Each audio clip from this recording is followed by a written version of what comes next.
welcome to the stream. Today is the third day of May, third May day of this May month. We are here coming to you live from Safe Word Studios. It is 11:40 in the AM, a little bit early for me. Usually I start around noonish, but that's alright. Got my shit together pretty early, and got a busy day today. Today's Friday, thank fucking God. Oh, fucking love Fridays. Because they're so fucking holy, and I do like to live holy. There is sad news today. We learned last night that Peter Mayhew, the actor, original Chewbacca actor, has died. He was sort of getting on there in age. He was a very old 74, so his signature had been deteriorating. We fans were sort of expecting this, but it still is very sad. So yes. Anyway, welcome to the stream, and why not listen to this?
Welcome, Pastafarians, to the show, to the stream. Today's stream Today is episode 20 of season 4 of the radio show with Schizophrenic Mitch, as we talk about nonsense to just stay on the air because the algorithm loves that shit.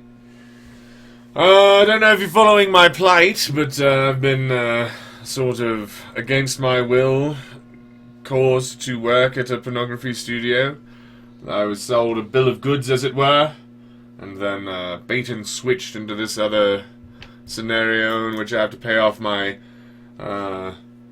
sizable debt by doing crew work in a pornography studio, but then they let me stream after they are done for the day, which is generally around noon.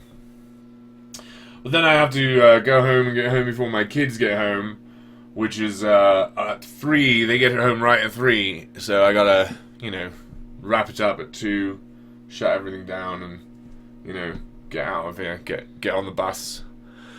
So, welcome to the stream. We're going to be talking shit for the next 2 hours and a bit, and we're just going to,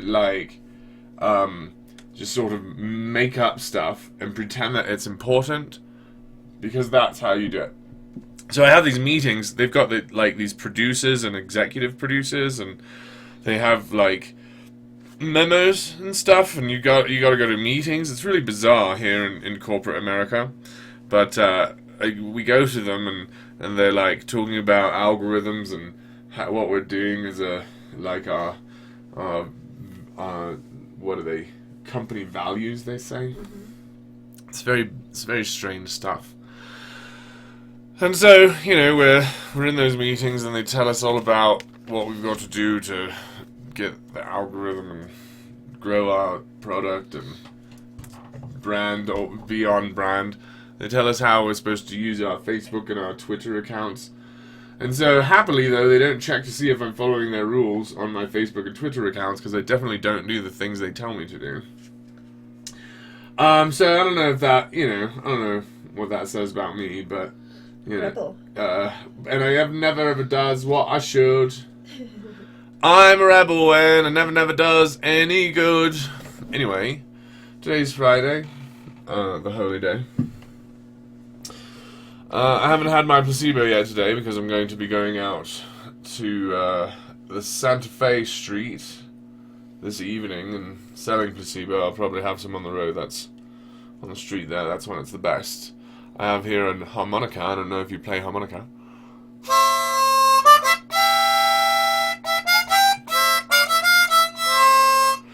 A little bit of harmonica for you. Just a bit of freestyle. Just to let you know it's going to be available for you down there in the streets. So please do join us at the First Friday Art Festival on the Santa Fe Street in downtown Denver. Denver, one of the oldest towns in the West, eh? Known for its brothels, as it were. A lot of people don't recall that it was the frontier town for quite some time. It was That's pretty cool. The wild city of America. Now it's kind of, I suppose it still is, what with it still being purple after all these years, right in the middle of all these red states. Yeah. It's really red out here, but for some reason, Denver swings the state purple.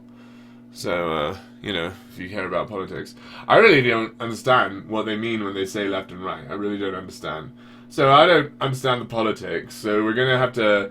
today we're going to be talking to people about politics in the street, so we're going to have to ask them what the fuck any of this shit means. When people say left and right, it's like, what? Obviously, that doesn't mean anything, right? Mm-hmm. Obviously, their labels are used because there is no discernible difference between the two, right?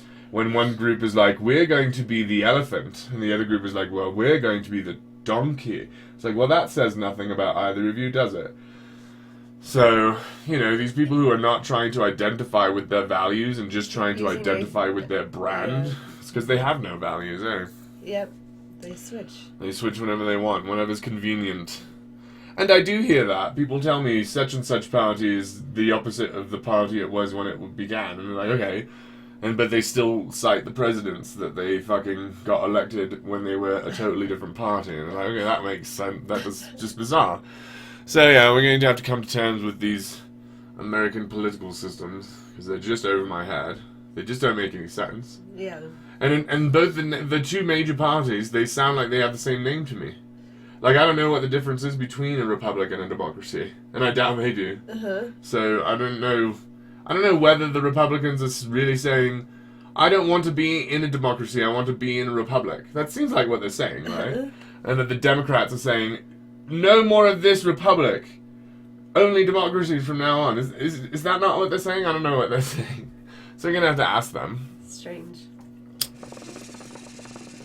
I think that doesn't make sense because it's been around for longer than 5 generations. Oh, yes, because... And so it's garbage now. Right, it just is a group label instead of a thought identifier. It's nonsense. It's a team they belong to. So maybe what humans need to learn and pass on to the next generation is how you let a cult go. How you let it die? Yeah. Yeah. Alright, ladies and gentlemen, welcome to Killing Cults. Again, we're murdering as many cults as we can just to sort of watch them die and get used to it. So if you do have a cult, young cult that you want murdered, we can attempt to do that right here. We are still listening to some music because it's still the beginning of the show, and I like to listen to music.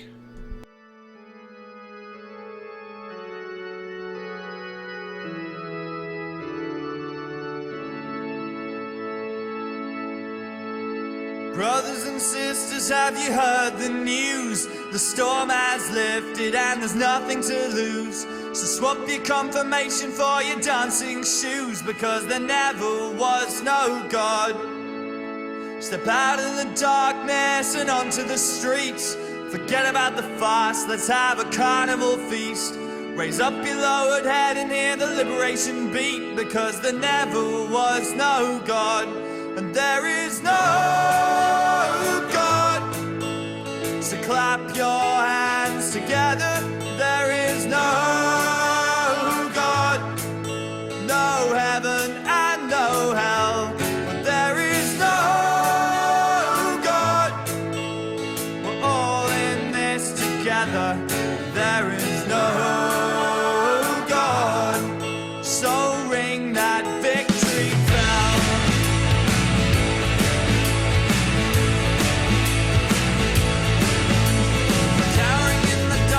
Some of a very priest. No waiting until we die, until we restitute the meek. No blaming all our failings on imaginary beasts, because there never was no God. The fighting of a land your distant fathers told you of. No spilling blood of those who never spread a drop of love. The finger pointing justified by phantoms up above, because there never was no God. There is no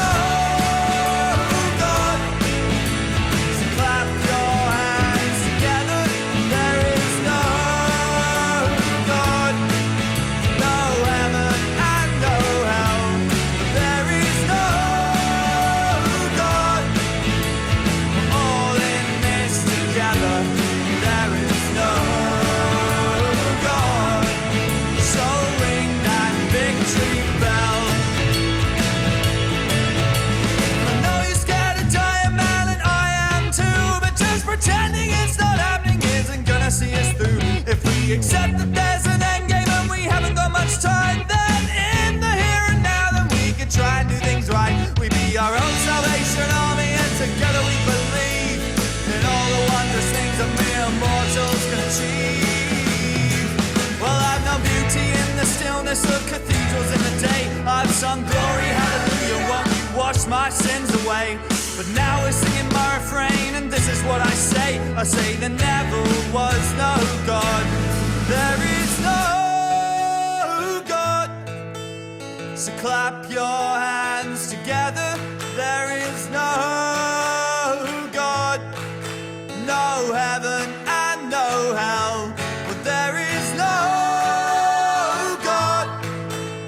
We're all in this together. there is no God. So ring that victory bell. One more time. There is no God. So clap your hands together. There is no God. No heaven and no hell. There is no God. We're all in this together. There is no God. So ring that victory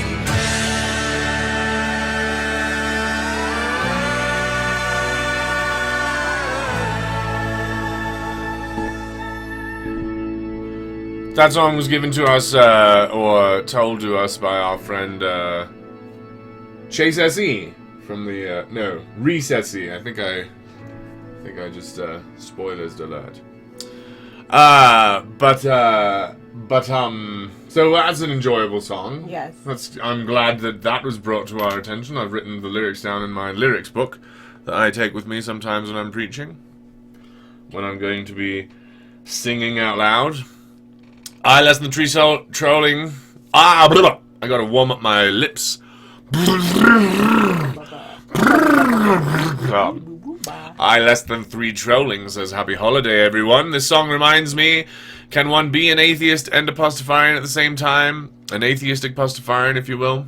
I will. I think that I will. I think you can be an atheist and Pastafarian at the same time. I think they talk about different ideas, a different set of ideas. So I think, yeah, I don't think being a Pastafarian precludes you from being an atheist. There are a lot of Pastafarians who are also atheists, and I appreciate their support.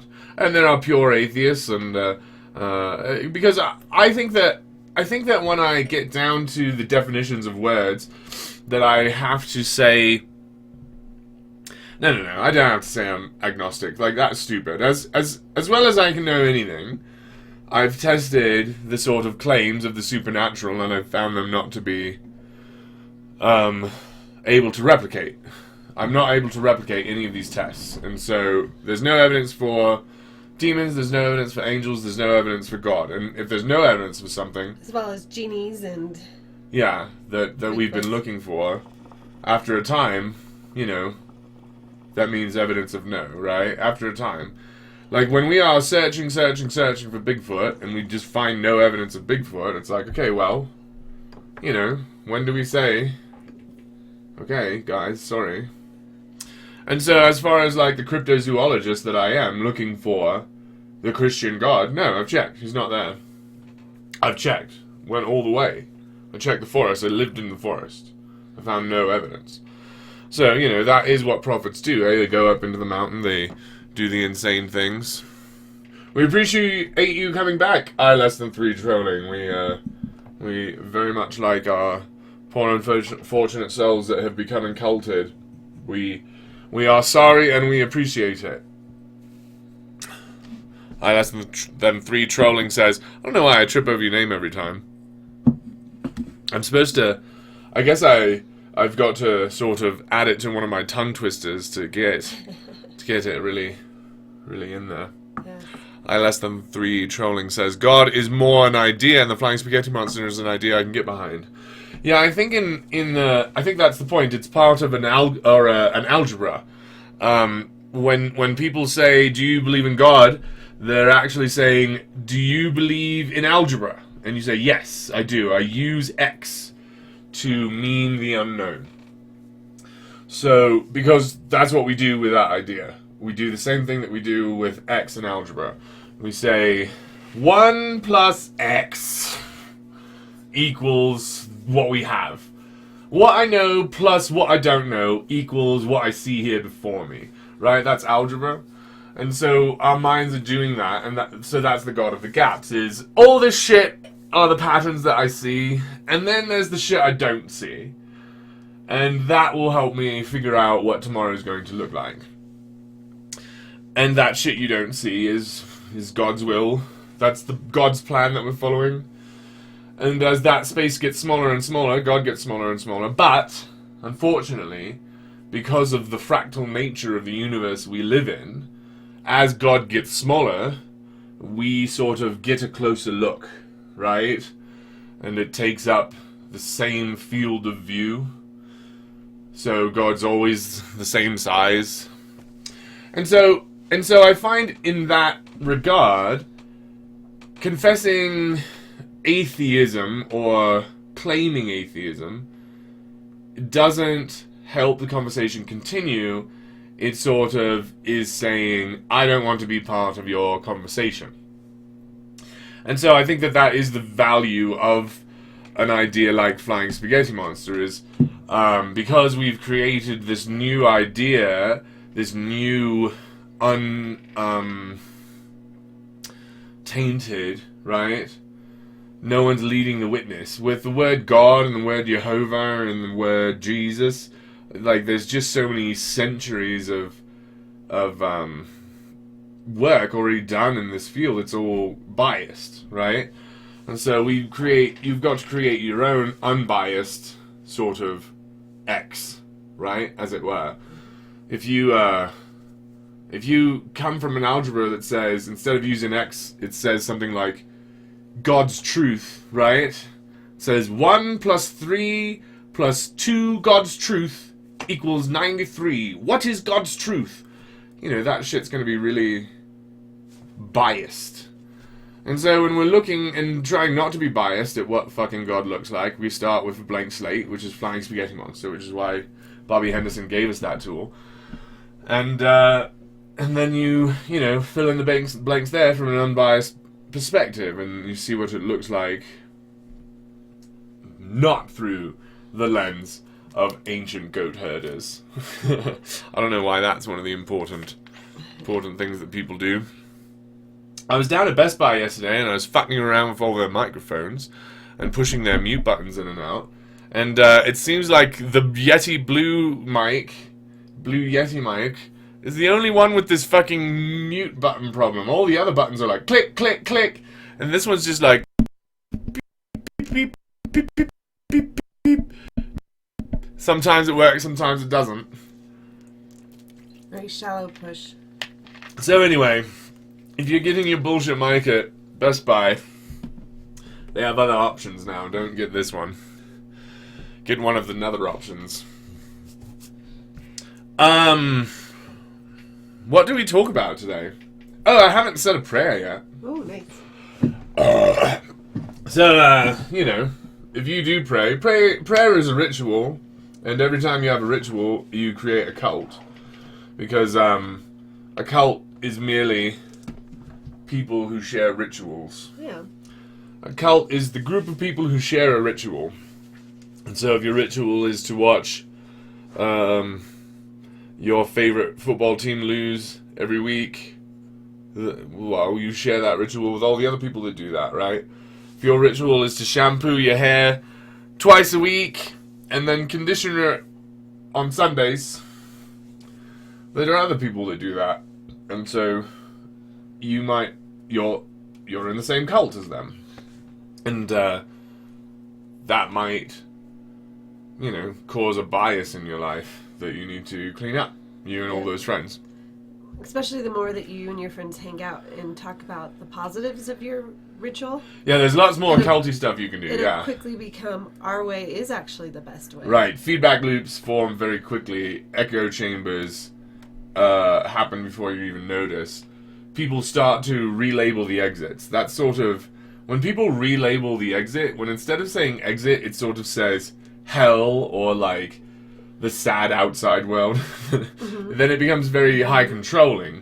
But it was always headed there. Cults are just sort of very dangerous things that we do. Yeah. And so for that guy, genetically modified skeptic, to say, don't start cults, it's not a good thing to do. It's like, that's like saying don't use table saws because they're so violent. It's not a good thing to use. Right? Don't use chainsaws because it was in that Chainsaw Massacre movie. Mm-hmm. And it's like, well, I mean, that's a bit extreme. You can make cults, right? I mean, especially if you're a politician, you're like, right? If you're a famous person, you're pretty much expected to make a cult. Yep. So, make it a good one. We know how to make good cults that allow themselves to die during a normal fucking lifespan. Just don't turn it into one of these weird vampire zombie cults that just never fucking dies. I must continue.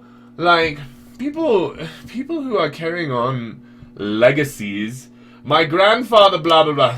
Yeah, think of how stupid and racist and fucking misogynist your stupid fucking great-grandfather must have been. Mm-hmm. Like, just think how fucking stupid they were.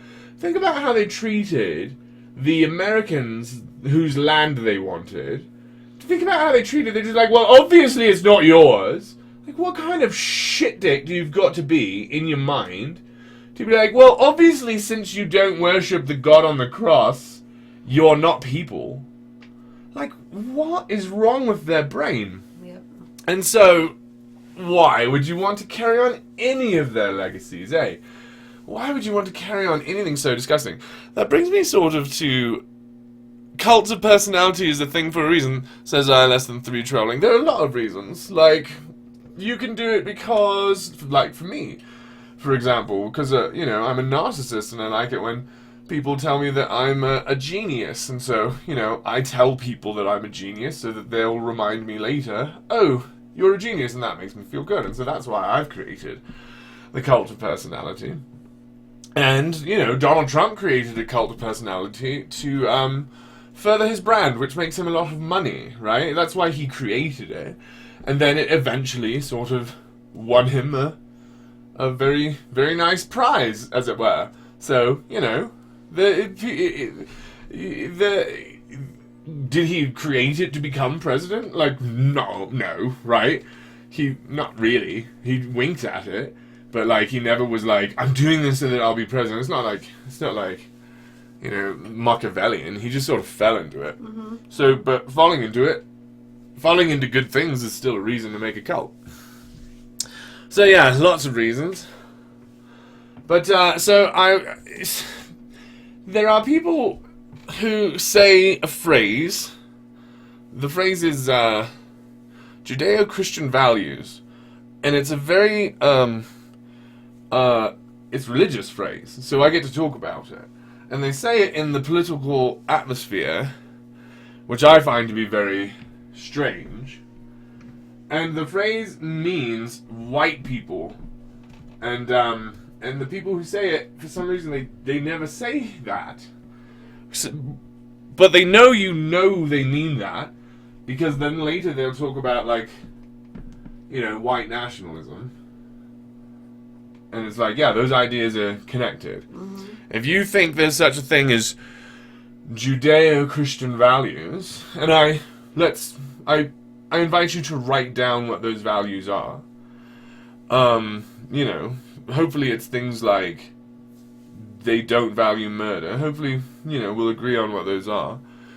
But, when they say Judeo-Christian values, what they're saying is these values were invented by white people, and it's white people that are teaching the not-so-white people how to be this.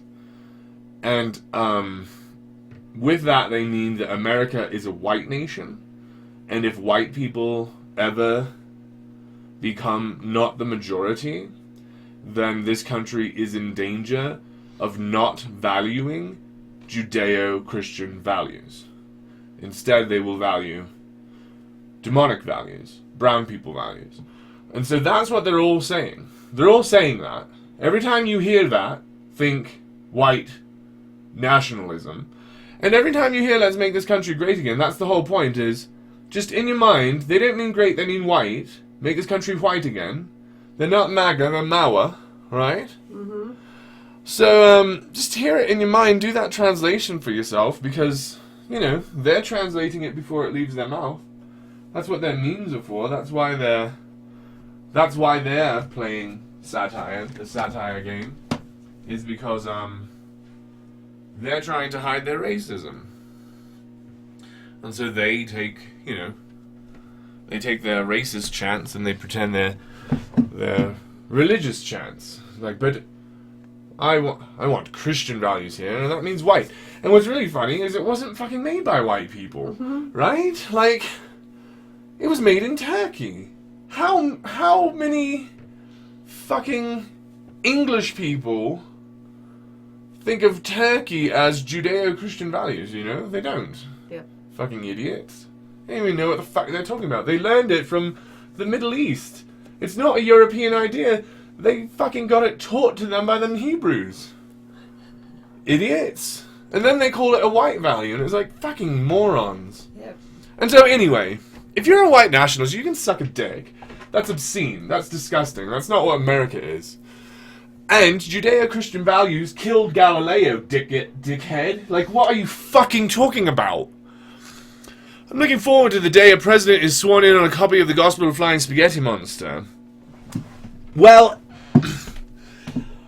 as the most likely candidate for that president at the moment, because Bobby Anderson is not running, Bobby Anderson is such a recluse, he wouldn't run.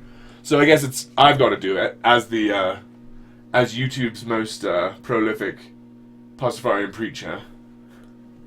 I suppose it's down to me to become the Pastafarian that's voted president first. I think that I would, at that point, want to have separated church and state so much that I don't bring religion into the fucking promise. I want it to be something like, under penalty of pain of perjury, right? Is that what they were saying? Jesus, that didn't come out right at all. Let me do some of these. Peter Piper picked a peck of pickled peppers. You know what, I'm going to do some fucking warm-ups here while we're listening to music. Did we listen to this already?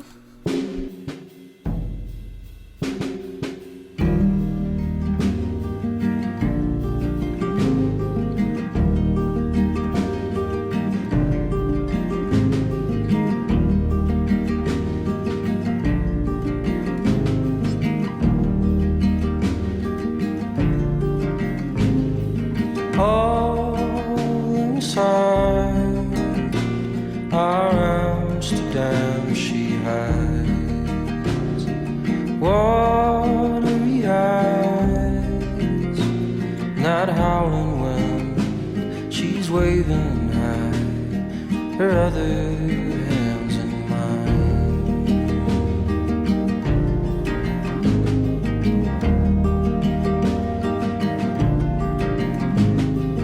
All the silhouette, she's growing tall and fine. She's got my back, she'll follow me down every street, no matter what my crime.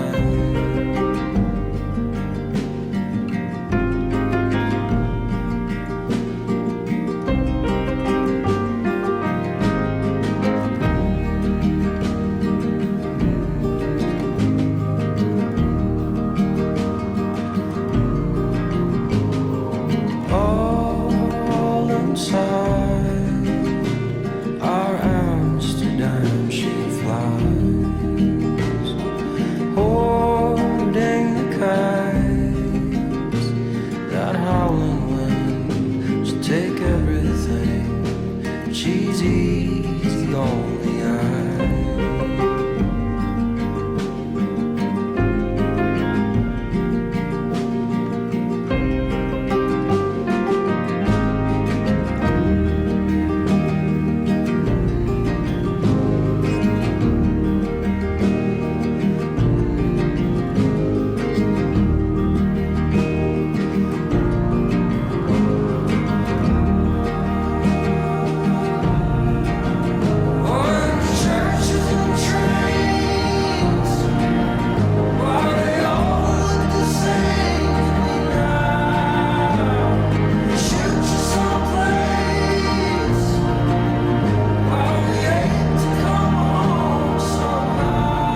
That is Gregory Alan Isakov, singing to us. Oh, sorry for that. Letting us know churches and trains all look the same now. Welcome, Pastafarians. Hello, Totally Not Gibby. Thanks for coming back. Today is May the 3rd. Third day of May. We've learned last night that Peter Mayhew. We lost Peter Mayhew. So we're going to be talking about that soon, I guess.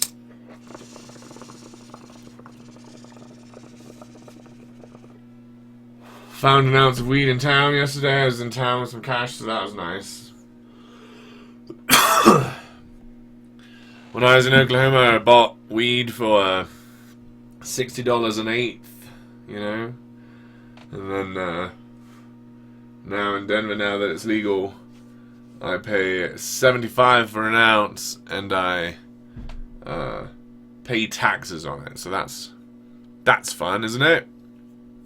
Because, right, in the war on drugs, they told you that a big part of the problem is that you're participating in violence. That's why they told you not to buy weed from untrustworthy not to buy street weed, right? Because it all comes from violent criminals from south of the border. So don't buy weed because you're participating in this climate of violence. But when I fucking pay taxes on it, I don't have to worry about that, right? So go suck a dick, Nancy Reagan. Your arguments are fallacious, just like your husband was.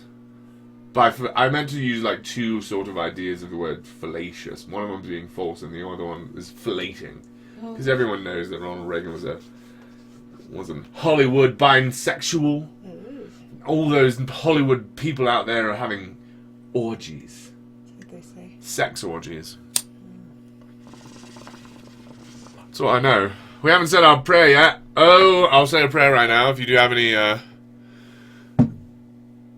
Did you get the email from Bobby Anderson, says Totally Not Gibby, about the film festival stuff? I have not yet. Let me go check my emails. I have noticed that he is very active on Twitter in the last week or so.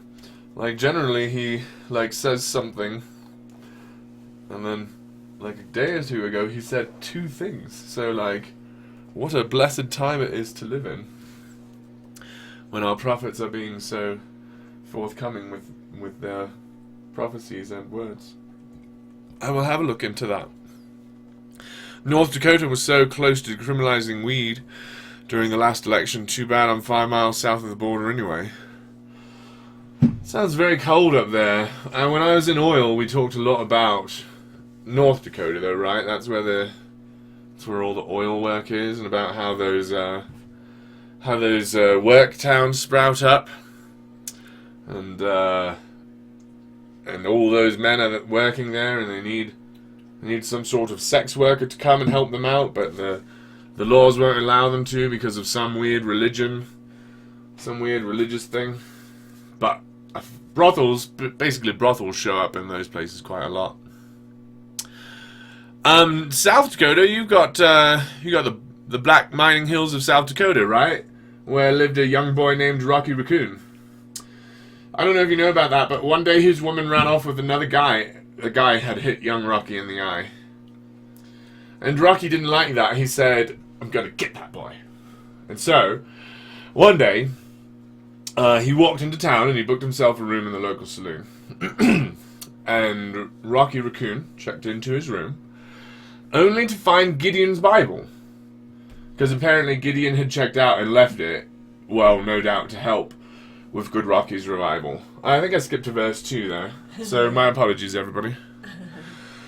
Texas decriminalized weed the other day for under a gram. Congratulations, congratulations. The work is rolling forth. Says, Totally Gibby was the comment that said that, but then I commented about it, but I hadn't said the name, so. Sounded like your comment. It wasn't my comment. The reply was my reply. Yeah. I Less Than 3 Trolling says, I absolutely hate the winters up here. How are winters in Colorado? Detestable. Yes, they are. They earn the hatred. They definitely earn hate as well. I I don't really know what I would choose. I think they're both awful. Like winter's snow is just the worst. Like, because I think about my family, the Webbs. I've looked in, because I'm a Mormon, post-Mormon, and so, you know, family history is a thing we done. So I sort of know the story of the Webbs. You know, it gets fuzzier as we go back, but I know it 21 generations, you know, which is stupid. And they left England and they came to Boston, and it's like, why? You're getting on a boat, you know? You're getting everything and you're putting on a boat. You're moving everything. Why the fuck would you move to a place where it snows at sea level? Like, holy shit, just go south. Just like 1 week, right? Just take another week out of your nothing boring bullshit life and travel south. Fucking find some place that it never snows. Jesus, and stay there forever.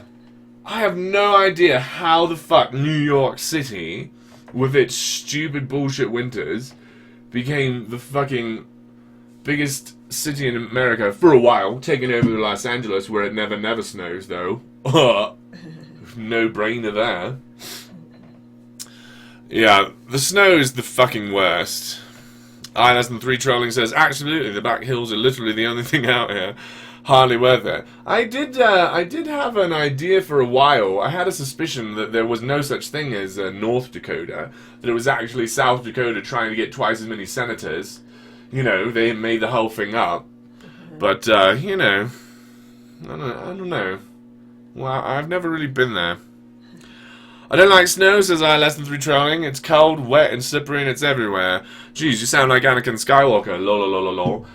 Yeah, you know, that's what I compare it to. Like, I look out there and I say to myself, I don't like sand. Gets in your ass. I can't remember the line, but yeah, basically, I'm about to kill all the sand people because I'm Anakin Skywalker, but with snow. No, that's kind of a violent metaphor, eh? Totally Not Gimme says, we don't even get snow over here, just ice and sleet. Well, that's unfortunate, because the falling snow is the best part of the whole situation. Like, it's very, very hard to hate the snow as it falls. Yes. Right? Like, it's coming down and you're like, fine. So pretty. You're pretty. And then the next day you wake up and you're like, oh, you fucking asshole. You know, you're not so pretty anymore. Although the next day it generally is. 2 days later, it's not pretty anymore. No, you're not pretty. Snow. And the icebox it creates. You're ugly now. Yeah. So, yes, we're in a cult because, we all share rituals, and one of the rituals that we may share, I'm not saying that we do share this ritual, I'm saying we share some rituals. And probably each of my sheeple who comes to these meetings has a different subset of rituals that we share. And maybe you out there in the audience share rituals with each other that you don't share with me. And of course, this is how it is. Every person, every Christian, every Muslim, they choose a different subset out of the available beliefs, and they create their own sort of fingerprint, religious fingerprint, as it were. And you, of course, are invited to create yours. I will be praying now. I've been sort of warming up to this for about half an hour. This Friday prayer. And if it's not something that you want in your life, you're free to mute it and find some other ritual to fill this space. I'm going to blow my nose a little bit. I'm going to mute this so that it's not so offensive to you.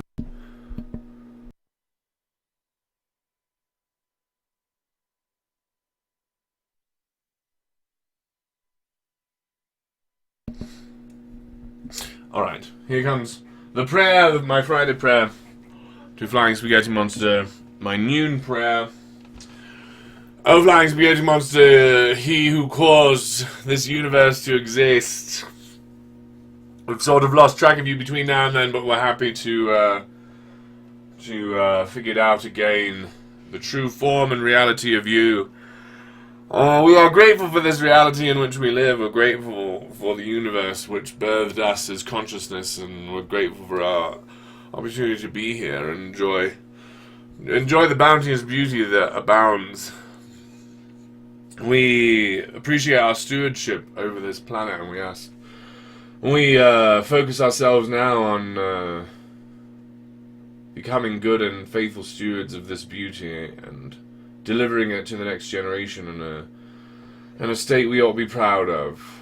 We're very grateful for the love that we have created in our life, these optical illusions that make this absurdity bearable and enjoyable. Grateful for here, and we wish to live here. We're grateful for now and the gift that it is. Please bless us as we bring truth to those people who slumber in mythology. That they will not worship violence in our face. They will not harm us as we try to make this planet the heaven that we can imagine. In the name of truth and love and conversation and the flying spaghetti monster, Amen. I appreciate your participation, sheeple, Pastafarians. I will today be going down into town and trying to bring truth to those who don't quite want it, eh? There are those cartoonish caricatures where there's a person sitting at a booth that says uncomfortable truths, 5 cents, and there's no line, and there's another booth next to him that says convenient lies for $1, and there's a very large line.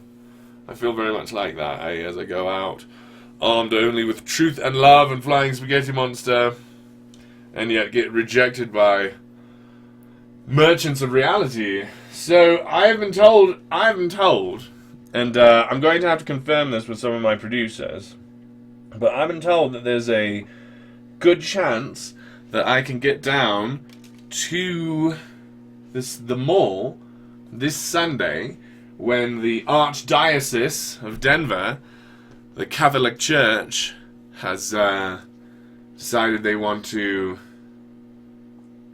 do a second out of 5 round of preaching to the heathens. And I've told there's a high chance that I can be there to oppose them, so that's exciting. I'm going to maybe do that this weekend, so, you know, watch this space for the videos that I post. Oh, pardon me. About that, if that goes down. Who knows, though? It really is the gas budget that decides, so.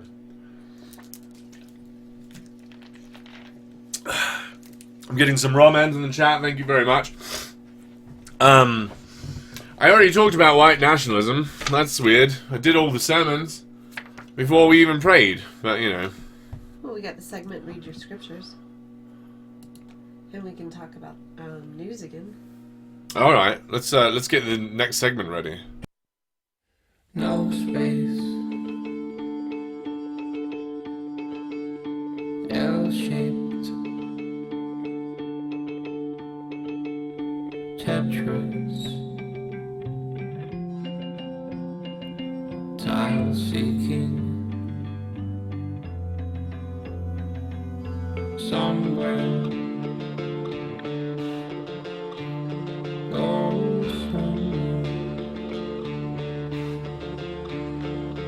To fit in, alien. Come on.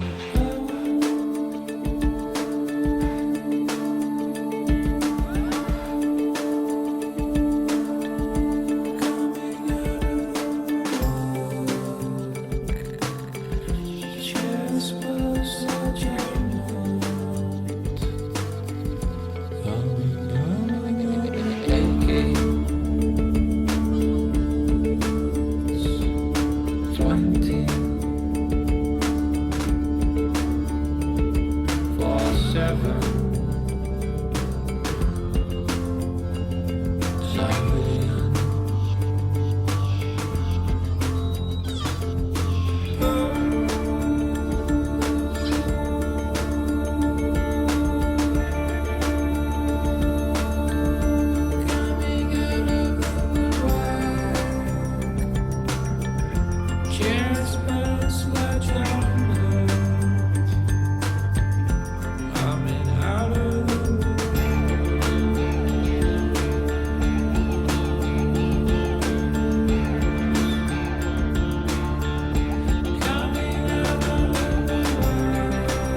The Gospel of John Hurt by Alt J. John Hurt, we have also lost within the last, decade, I guess. I can't remember. I'm very bad at sort of placing things in order at about the 1 year level. It gets very fuzzy, and then at the decade level, I know what decade this shit happened, but what year it happened gets fuzzy pretty quick. Totally Not Gibby says, did you guys see Avengers Endgame? No, but feel free to spoil it here because that's the sort of type of thing it is. That's okay. We're not going to see it in the theatre, myself. I'm not going to see it in the theatre. I see things when they get to Netflix. I saw the previous one, Avengers Dickmouth. What's that one called? Avengers Dicks in Their Mouths. Infinity War. When it was on Netflix, eh? And so, I'll probably see this one Redbox, eh? If I see it on Redbox, I'm like, alright, $1.50, sure. But I cannot go see... I can see but one movie in the theatre a year, and I don't want to be a dick, but, it's generally Star Wars. So, I've got Star Wars coming out, so I'm not going to go see the Avengers movie in the theatre. Come on. Episode 9's coming out this year, isn't it? So, but no spoilers though, but at the moment, says ILS3 Trolling, that's cool. But I do think that these sort of high concept movies or high budget movies, right, where they're trying to get the most billions in the thing, and also the Game of Thrones, right? Like, Game of Thrones is on HBO, but like, there's those of us that don't watch it on HBO, and so we've got to sort of come to terms with the broad strokes of the plot before we get in there. And I think I would have liked that a little bit more with the first one, because I would have liked to have understood sort of some of what's his name's Bull's chin. What's that guy's name? Thanos. Mm-hmm. Thanos is a Goonie, by the way. Figure that shit out. That's Brand. Right? It's wild.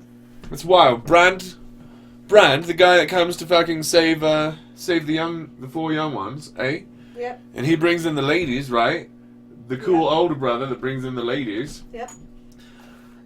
And then he fucking murdered half of the universe. Oh, I mean, no, like, that's not spoilers, that's the last movie. I think by the time it gets to, like, and because the question is, when do spoilers end? And, when you release it around Christmas, right? The spoilers end on New Year's, right? If it's New Year's and you haven't seen it in the theatre, you're not going to see it in the theatre, right? Yeah. If they release it before Christmas and you don't see it that fucking boring ass week after Christmas where there's fucking nothing to do and your cousins are over and you're like, well, let's go see a movie, I guess. Because they're going to talk about it, they're going to spoil it all on, like, the talk shows, right? Jimmy Kimmel's going to tell us shit we don't want to know eventually. Mm-hmm. But I do like them as sort of the comic books, the sort of where the art is at the moment. I like them as that. I am very excited about the next Star Wars movie. Totally Not Gibby says, do you think Rise of Skywalker will save Star Wars? I don't. I think there's no saving Star Wars as far as what the fans would call saving Star Wars. I think the point is, you have to let Star Wars become a thing you hate in order for there to be an episode you love. Like, that's the point. That's why Episode 4 was Episode 4, was you're dipping your toe into a universe that's bigger than you even care to explore, and you're finding a good episode, and it's just amazing. And so, no, I don't think you can save Star Wars, eh? I think you can now have good stories in the Star Wars universe, which is what episode was from the beginning. It's just one of the good stories in it. That's why he didn't tell 1, 2, and 3 at the beginning. It's like, those were really fucking boring. Setting all these pieces up, it doesn't fucking matter. And so, some people might like the one that's released in 12,025. the best, you know, and it's not mainline, but it's these alternative characters, but I really love what they did. And that's where the Marvel Universe world is, right? People can come up to you and they can say, yeah, I like the Marvel Universe. I like Guardians of the Galaxy. And you're like, oh, okay. And then someone else comes up to you and says, yeah, I really like it. My favorite one is Doctor Strange. And then you're like, whoa, okay. Who are you, right?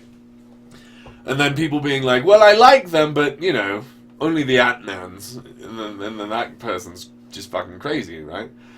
And so that's what Star Wars got to be. And so I think the point is, if it becomes that, then you can't save it because part of the universe is shitty. And I think that that's what the fans don't want. They don't want any part of the universe being shitty. And that's sort of why we rejected the books at the sort of first round of universe expansion. We were like, okay, but these books aren't real, right? You can have your books, nerds, but fucking no twins. No fucking Force twins. Fuck that shit. And so, you know, that first round of expansion, because, you know, I knew a lot of people who had to deal with that fucking split. They're like, here's the canon, and then, you know, the book universe does this, and they really liked that shit, but they fucking couldn't talk to us about it. We're like, fucking fuck you. Because that's not real, right? That's garbage, and it's not part of Star Wars. And so now that Star Wars is getting garbage movies, right? That's not what that core fans wanted. We and our older brothers, when they released it, like Star Wars in the 80s was like, no, fuck your books. There's 3 movies. Shut your mouth. And we quickly forgot the holiday special and things like that. Yeah.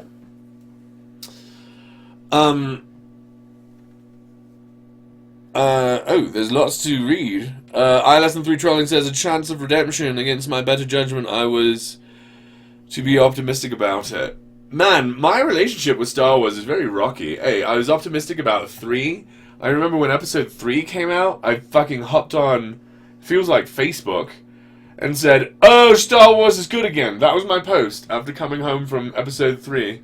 Star Wars is great again. And no, it wasn't. Episode 3 is not a great movie. I think it's better than the first 2.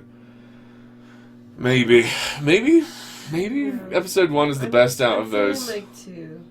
2? I think you're wrong about 2. I think you need to revisit it. 2's got the flea in I it. don't remember it all, so that's why I feel like it was better. I know I hate. That's a very kind thought, but no, the reason that you forgot it is not because it's better. Oh, it's pretty bad. It's pretty bad. Yeah. They're all pretty bad. And, you know, a sort of badness that just wasn't in the original trilogy. Except maybe when they're talking about the... a lot of people have very, very mixed feelings about the Ewoks, which I never had. The Ewoks were fine. Because they talk about them being too cuddly, and it's like, they had bones on their fucking... They wore bones. Yeah. The only cuddly one was our friend. Like, Leia saw Wicket as sort of cuddly because, you know, they're friends, so he wasn't so gross. But like a lot of the older ones were icky. Yeah, scary faces. Yeah. A New Hope originally came out as Star Wars, right? I don't think the Ep 4 part of the time happened until maybe around the Phantom Menace happened. It was originally in the scroll, like the opening scroll, the words. It's so that's where the idea of episode 4, it was in the original film, but it wasn't pushed as the name of the film until we really had to differentiate between it and Empire, right? And so we called it Star Wars, Empire, and Return for a while, and then we're like, we really need to call it A New Hope. But it was in there in the words. When the words scroll by, it was. Do you hear the noise of and then Star Wars shows up, and then it starts. It goes Episode 4, A New Hope. It's a troubling time in the Empire, right, or something like that. Troubling time for the rebellion. So and then when Empire showed up, it's Episode V, Empire Strikes Back. So that's where the reason for it wasn't because George Lucas had 3 movies that he wanted to do. It was because, wouldn't it be fun to be dropped in the middle of this story? Like, it really was just a sort of narrative device, and that's fine. And to make you feel like this universe is sort of a little bit bigger than you can see, to emulate the Flash Gordon films, where when you were a kid, you were just jumped off at the theater, and you saw whatever episode it was. Episode 93! Like, oh shit! And the same with comic books, right? Yeah. Issue 142! The Rise of Superman! Oh, okay. I better catch up. To sort of give you that feeling. Yeah. Every franchise has its ups and downs. Alien and Halo are also good examples of that. Alien, like the Ridley Scott film, and then the James Cameron. So yeah, that's another sort of, well, yeah, it's picking up in. It's 40 years since Aliens. Is it 40 years since Aliens or Alien? I don't know. But I think it's Alien, because there's only 6 people. So there's a high school that are doing a play of Alien. And they're getting some national sort of coverage because it happens to be the 40-year anniversary of that film. So they want to push a re-release on Blu-ray or some shit. And so these high schoolers are sort of nationally famous now. And I do invite you to go out and Google Star Wars the Musical, put on by the High School for Geniuses in 1990, 11/9/96 or 11/9/97, something like that. And think about what would have happened if we had put that shit on when they were promoting the Star Wars franchise. If people with cameras had come down there and checked out that Star Wars the Musical we were doing. Brings me to we're talking about Star Wars, and of course, Peter Mayhew. We've lost Peter Mayhew. Turns out he died on Tuesday, and they told us about it yesterday, which I think is the way you do things. None of your business for a while. I think that's sort of how it happens. So he died in last month. We're in May. But Peter Mayhew did not join us. How tragic. I played Peter Mayhew in Star Wars the Musical. I played his Chewbacca, and I tried to make it as... I studied him, as it were, for a while. The way he sort of walked with his straight-legged run, and sort of how he held himself. I was one of the tallest people in that group. Only Jeff Grotz was taller than me, but we needed him to play 3PO. He's very good at that. So, and also I didn't live in the place at the time. I had moved away, and Chewbacca has very few lines, so that was helpful to study my part without much practice. So, every franchise is up and down. Oh yeah, I will say about the Endgames, it's totally not Gibby. I will say about Endgame that I cried like 3 times. Oh yeah, I came home last night to a couple of my kids watching Infinity War, and we got to the end, and I was sort of, periphery trying to see how they would react, and they just fucking steely-eyed that shit, man. They didn't give a shit. So I was like, yeah, man, that was rough for me. Yeah, the Gamora part I was not into. When Purple Face and his daughter visited a place and they talked about what love is, I kind of disagreed with a lot of things they're saying. I don't think that the Purple Faced man is capable of the love that he pretends that was required to retrieve the stone. So I think that trap had effectively hidden one of the important stones from him. I think he was incapable of getting it. So I don't know why we continued on with the story, but since we did. Yeah. And so that's sort of one of the things that I liked about, or that I like about spoilers, is I don't want to get caught on those as I'm watching it.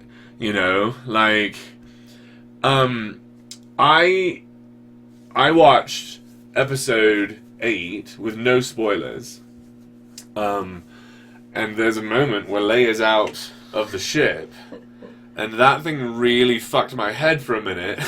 Pulled you out. Yeah, I really think that if I had been prepared for that moment, I would have been able to enjoy the movie better. I would have, for what it was. And so I don't think that spoilers is necessarily a bad thing about certain ideas.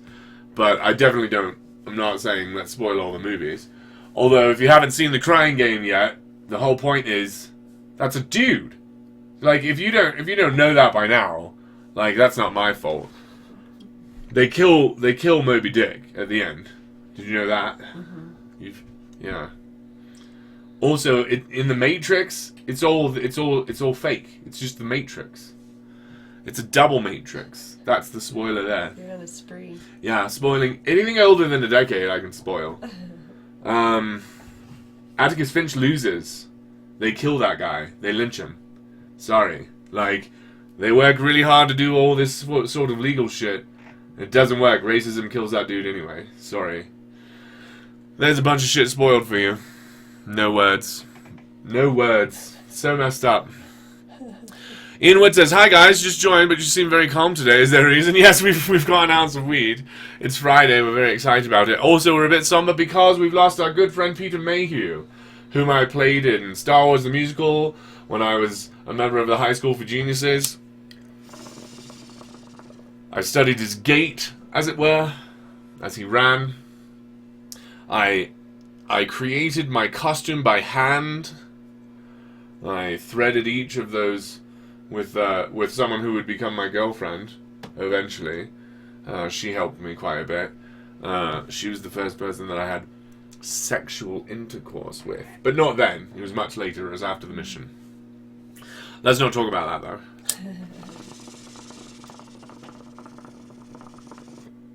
So I made a Chewbacca costume, and I played Chewbacca in, I see three of you. I see that Totally Not Gibby is here, and Ian Wood is here, and I, Less Than 3 Trolling, is here, and thank you again, everybody, for returning and enjoying your day with us, having us as part of your day, and part of your holy day, part of your Friday. But I'm looking here at the page, the live control room page, and it's not updating. I can't, I see one person in the stream, so I'm going to push this button. Uh-oh. Oh shit. It's bad news. I don't got my live YouTube-y thing. Uh-oh. Are we... Oh, there it goes. Oh, cool. Alright. Now this chart is much better of where it should be. Totally Not Gibby says, "It is the day of relaxation, that's why we're all calm." Yes, yes. Also a day of grief. Because, for Peter Mayhew, he was 74. People who are tall like him, like obscenely tall, just like Great Danes, right? They have a hard time pumping that blood around. Gravity is a bitch, you know. Trees are as tall as they can be. Well, except for there's tall ones out there. They used to be taller back when the Earth's atmosphere had a different makeup. They could be taller. That's fun. But now this is as tall as they can be. Every tree you see is fucking starving, right? Mm-hmm. Nature is savage. So yeah, Peter Mayhew. I have his signature. I have a signed copy of his picture by him, autographed by him. It's one of my prized possessions. That's cool. I've identified with Wookieess since a very young age. Yeah. So much like we lost Leonard Nimoy, who was the ambassador of the Vulcan culture, we've now lost Peter Mayhew, who is the primary ambassador of the Wookiees from Kashyyyk. He told us what it meant to be Wookiee.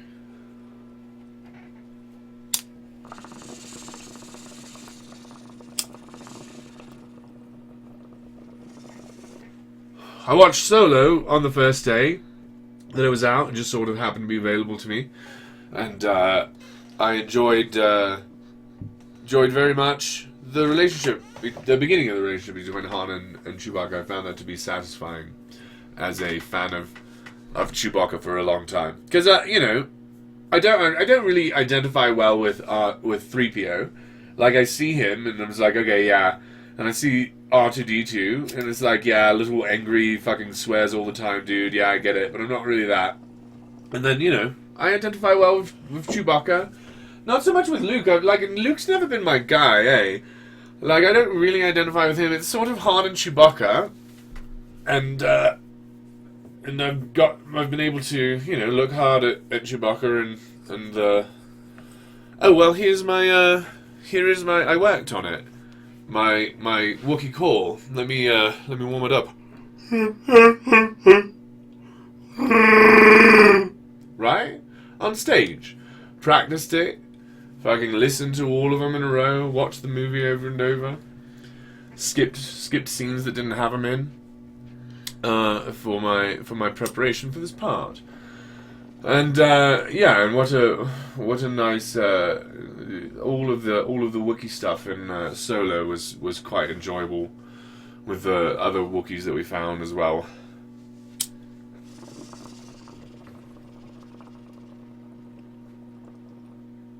So rest in peace, Peter Mayhew. I wish there was such a thing as heaven so that we could chill the fuck out there and smoke some ganj, motherfucker. I'll see you at the goddamn beer volcanoes, motherfucker.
That's the Whom.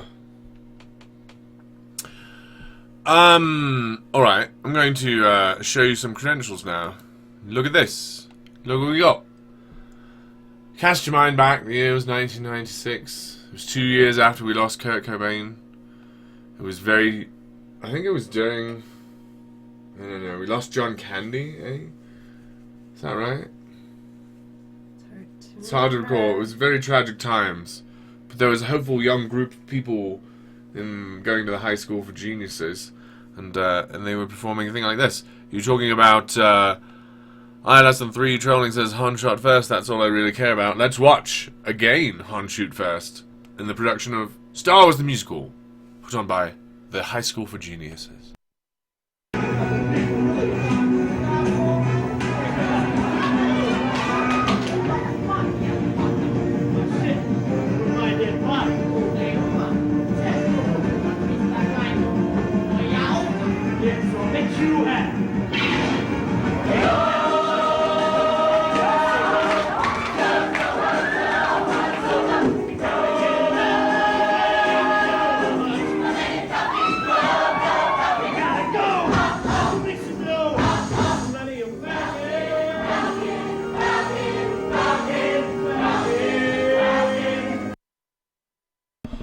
Look, guys, it's me! See this mass of brownness right here is Chewbacca, that's me. This man right here, this is Brandon Jones, the voice of game trailers for quite a while, and one of the Easy Allies, if you'll go check that out. That's what he was doing back when he went to the High School for Geniuses. Greedo, of course, played by another total complete genius, motherfucking Mike Buddy. He was the director of photography for Star Sliders, if you've seen that film. And he runs a lighting and electric sort of thing out there in Los Angeles. If you need lighting done, he's a total fucking genius. Filming, photography, and lighting, all that stuff, you know, the behind the camera shit that sort of you've got to go to a whole school for. Like, they do stuff with, like, they take the bulbs and they dip them in sulfur or something. I don't know, it's weird shit they do. It's all alchemical to me. And yes, Han shot first. What a very strange, what a strange part of the Star Wars periphery. Do you remember that fucking picture of motherfucker fucking George Lucas, goddamn, with that goddamn shirt on, like just you know, tone deaf before we really knew what really tone deaf looked like. No, I've been part of this Star Wars thing the whole time, man. Like, fucking, I was born in '78, so I watched this shit on VHS, dude. I fucking tore this VHS's to bits, as it were. And so I've got original fucking trilogy in my memory. I've got the fucking black squares around all the TIE fighters and everything. Like, that old school shit is my version of that shit. Fucking VHS, first VHSs you can get. My dad was one of those guys that had 2 VHS recorders, right? So you'd get one, you'd rent it, and you'd put it in one, and then you'd record it onto another blank tape. We put 3 movies on one tape there. So, you know, there were some cool tapes around my house. I had a tape that had Singing in the Rain in it, and then also had Bells Are Ringing, which is another sort of musical, which you really should go check out. The fucking bitch in that, I can't remember her name because I'm an idiot, but she's incredibly hilarious. The main character, Melisande Scott, is so fucking funny. That show is hilarious. And then the third movie on that was fucking, not Philadelphia Story. What is the one with Grace? What's her bitch? Grace Kelly and Bing Crosby? Is that right? Satchmo's in it. Fucking, what is this one called? And so, you know, I just watched all 3 of those movies in a row. It was amazing. It was a really good one. Like, she's rich, and he's her ex-husband, and she's getting married. We got to watch it over and over and over on that tape. And Star Wars was another one. I just got to watch Sandcrawler. Ben and Luke are at I think I would speed it up. I think that Empire is I think people are correct when they identify it as a near perfect movie. I think that's fair. I think that it's not the best one. I think that Star Wars is the best one. I think that A New Hope is the best one. I think that Empire sort of declares its intent to become a fucking icon, you know? Because, you know, like The Matrix, for example, right? The Matrix should have just been that first movie. And then that second movie was like, we're going to be an icon. And they like slipped and was like, oh shit, you totally fucked up. And so, you know, Empire did well. And it, you know, took what it was and took a good step forward. But it was a step forward into what it is now. Like, that's the step. That's where Luke and Leia became... Oh, no, Luke and Leia don't... Oh, they do. They become siblings in Empire, right? And so that's where all the kisses in the first movie become all weird, right? But without the second movie, all the kisses in the first movie are just like, yeah, it's no problem. It's an adventure. And, but then with all this family stuff, and it's like, oh, this is going to be an epic drama. That's where we're going with this. And so all of those really dangerous things, poisonous things that this thing became, they really started in Empire Strikes Back. And so I can't call that the best movie because the bad things began there. Some people say that it's the Ewoks, but I mean, it was before the Ewoks. It was in Empire. It began with Empire. So, you know, I think that I would rate them 4, 5, 6, 7, 8,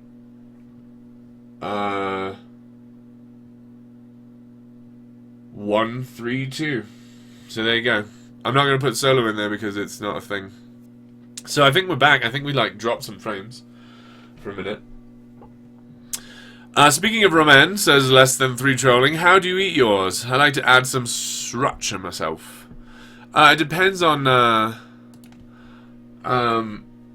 where I'm starting. If I'm starting, I generally do lots of sort of in the cup already. You know, there's some that are like about like $1, and they're like a big wide bowl.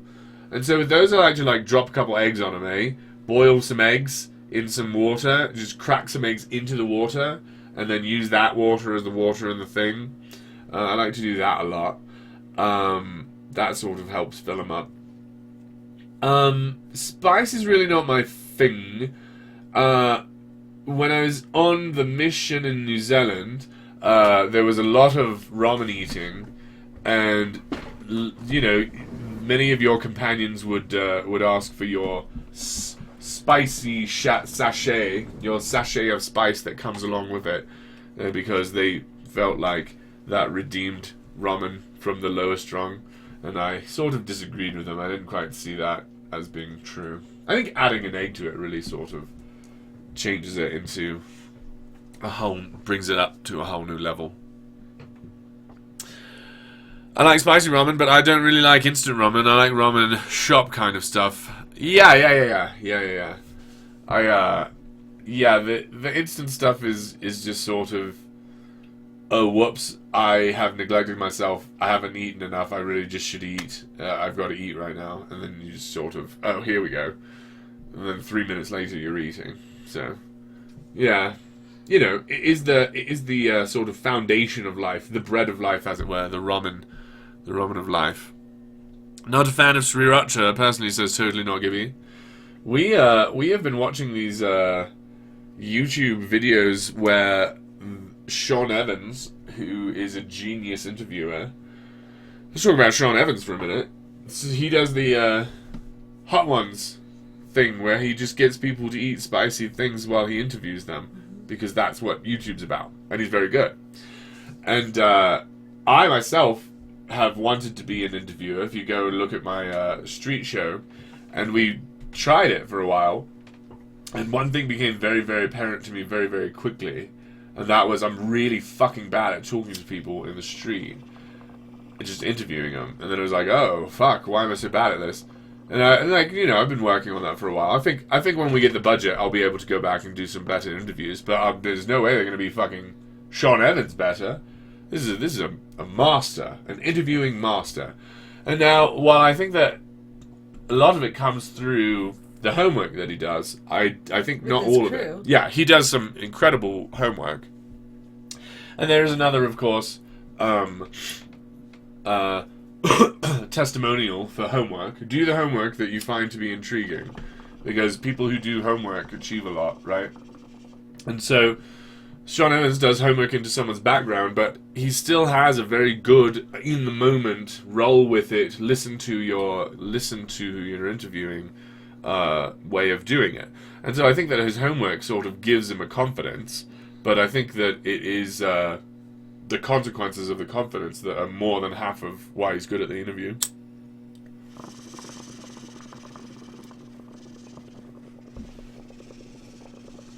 Many of his interviewees are surprised at the depths at which he has done his research. So, congratulations, Sean Evans, being a top of the interview game right now. The absolute top interviewer. Not Larry King, ladies and gentlemen. Not even David Letterman. No. Sean Evans. Best Interviewer Award, 2019. Kevin Nealon is real close. I don't think so. I think that Kevin Nealon is always looking for the joke. I think Kevin Nealon is obviously sort of like taking the words and putting them through the joke factory in his head. And, you know, Norm Macdonald does the same, right? Norm Macdonald's not really interviewing people, though he does sometimes. But also, it's about telling jokes in front of the audience. And so, I think that Sean Evans is doing that, but his major thing is, like, his point of pride is when the fucking guest says, wow, you guys really done your shit. And then he's like, yes, put another check, got it. I think he likes that more than he likes people sort of puking. And so we've been watching his show a lot, and then we realized that we've been enjoying the suffering of others a bit too much. So we had to sort of take on a challenge. We had to go to the mountain. Instead of just watching people walk the mountain, we had to fucking get to the top of the mountain. And so we ate the habaneros, right? We ate the smaller habaneros. Yeah, a full one. Yeah. And that was sort of an ordeal. Yep. Yeah. Quite a marathon. Yeah, definitely have a pain. Have strange pain. If you're going to do it, make sure that you've got a designated driver around. Yeah. Good gracious. So that was the end of our marriage. I realized then that if I was dying and she was dying, I'd just let her die, and I was like, wow, I just broke my marriage vows. So, apologies. We're going to have to start over again. Oh well. I think that's every day. Every day I write the book. Chapter 1! So yeah, we're not a fan of Spice either, though I've been to Spice Mountain, and I don't mind spending time in the foothills anymore. It really doesn't mean anything, you know, down here in the foothills of Spice, it's fine. But I very much love not the pepper spice, the Capsaicin spice that sort of sticks around for 20 minutes and fucks you as hard as it can for as long as it can. But I do like the mustard spice. I like wasabi quite particularly. I enjoy wasabi on my California rolls. I mix quite a bit of that green shit into the soy sauce before I dip my motherfuckers in there. And then I enjoy that, like, one punch right to the face you get, and then you, like, shake it off and you're like, whoa, what just happened? I like that a lot. So, you know, I don't know if that's spice or, like, pungency. I really don't know what to call that. Totally Not Gibby says, kinda off topic. I don't know if we've really got a topic. I think that's the point, is to get off topic. But do you raise your kids in the Pastafarian faith? No, I don't think it's part of one of the 13 reasons to join the Pastafarian church that I was giving at my very early preaching. I went over this over and over and over for the first year or so. The very old ones that that are hard to watch, like when the character was very young and sort of too angry on the street. There's a lot of shit that's changed since then, but the sermon that I was doing was the 13 reasons to join the Pastafarian church. And like the 12th, the 11th one was no kids, because that is one of the major issues that I have with organized religion at the moment is why on earth are they even allowed to go into a secret room with no cameras and just tell these kids some random shit? Like, whenever we get videos of, like, Islamic children being told death to America, death to capitalism, right? We're like, whoa, how controversial. And it's like, dude, try putting a fucking mic in one of these Christian cults where it talks about the burning of the damned and all this shit. This fucking indoctrination of the children has really got to stop. It's obscene, it's disgusting. If we made it illegal for one generation, you would be surprised at how many of these religions just fucking die because they're not allowed to indoctrinate their kids anymore. Yeah. Like, holy shit. That might be the only thing keeping the Roman Catholic Church alive, right? Is you're allowed to bring your children to the meetings. So what I'm saying is there should be... And you're told to have 12 children, and 5 will continue it on, and that's a surplus of 1. Right. So that's how they really are disgusting breeding programs.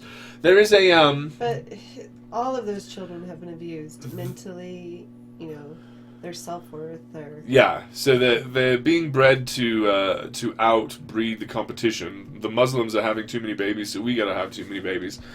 And there's part of this in a Terry Pratchett book talking about it's one of the City Watch books when Vimes meets the person in charge of the family crests, because Vimes is recently married into a royal family, and so has to go get his crest made, and is interviewed by the guy that does that, and the guy that does that turns out to be superhuman. He turns out to be a vampire, and this is all a breeding program.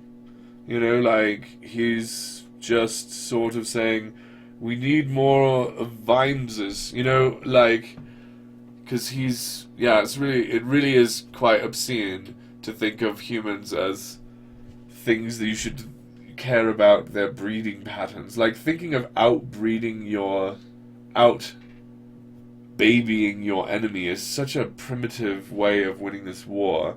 Because the point is, I was converted to Pastafarianism. We don't need to outbreed anyone. We can have 100% conversion rate and still win this game because we're doing it with truth, not, try to get my kid unprogrammed, right? What a very cynical way of waging this war, to fucking program your own children, to sacrifice your children on the altar to your God. How obscene. And of course, who taught us to do that? Fucking Abraham. Again, the God of Abraham strikes. How gross and disgusting this game turns out to be. Many, many times I come to the realization of, I really wish I wasn't involved in this in any way whatsoever.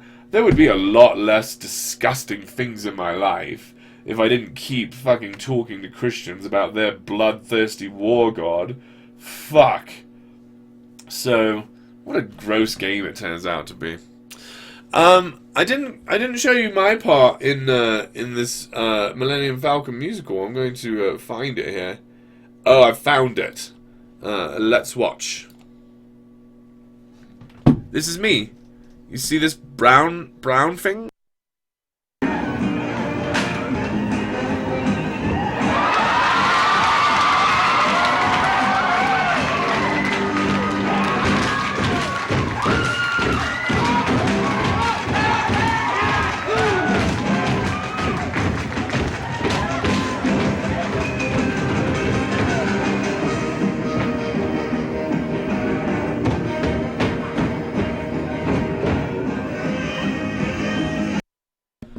So yeah, here is Star Wars the musical.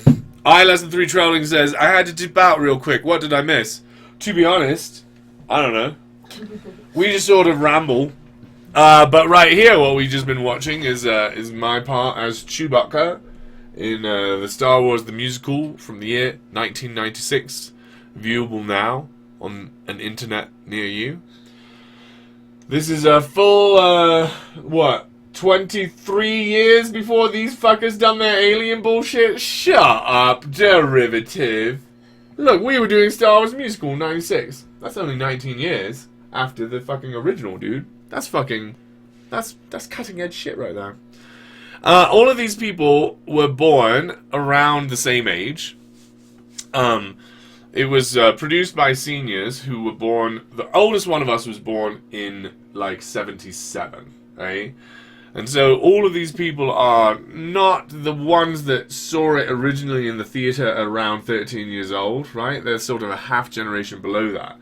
The Zennials, as it were. There's a whole sort of group of us that don't quite identify with either group because of the transitions that sort of happened in our very young age. Because we still sat in the closet on the phone, you know, in the cupboard, so that no one could hear, but you couldn't close the door all the way because there's so many kinks in the wire from people who closed the door on the wire.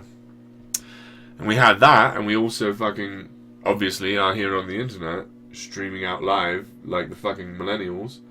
And I don't know what my kids are, you know, they're post-millennial, I think. It's very hard to understand. Who the fuck we are? I wish the labels would just fit very well, and then I would know who I was. I don't really wear my labels very straight. Totally on Gibby says, well, I got to go. Until next time, my fellow Pastafarians. Gibby out. Thank you very much for your time spent with us. Totally not Gibby. Enjoy your holiday. Enjoy your weekend. We'll see you when we see you. We appreciate your support incredibly. Comments and views are the things that make this weird fucking algorithm pay attention to the truth. And, us just being here does work for Flying Spaghetti Monster, and it's all appreciated, and I'm sorry for the inconvenience that this cult causes you in your life, because it's some, and unfortunately, that's the way cults are. Thank you, Totally Not Gibby, although I'm beginning to suspect that you might be Gibby. See you very soon. Here's for you.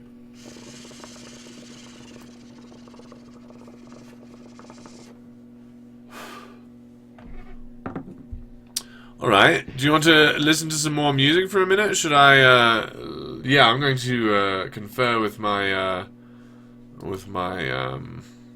producer, Josephine LaRosephine, and see what sort of, go over some notes. She's pointing at notes.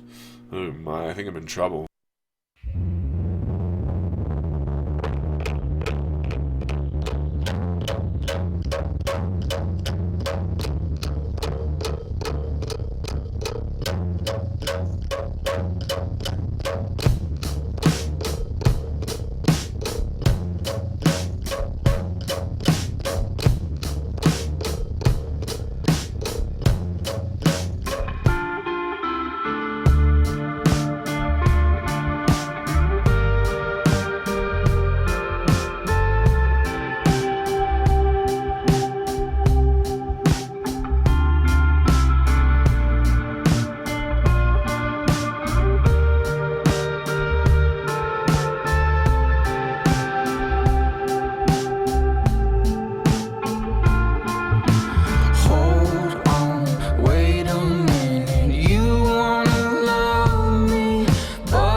Alright, ladies and gentlemen, Linus Young, talking about how hard it is when that Category 5 hurricane comes in here.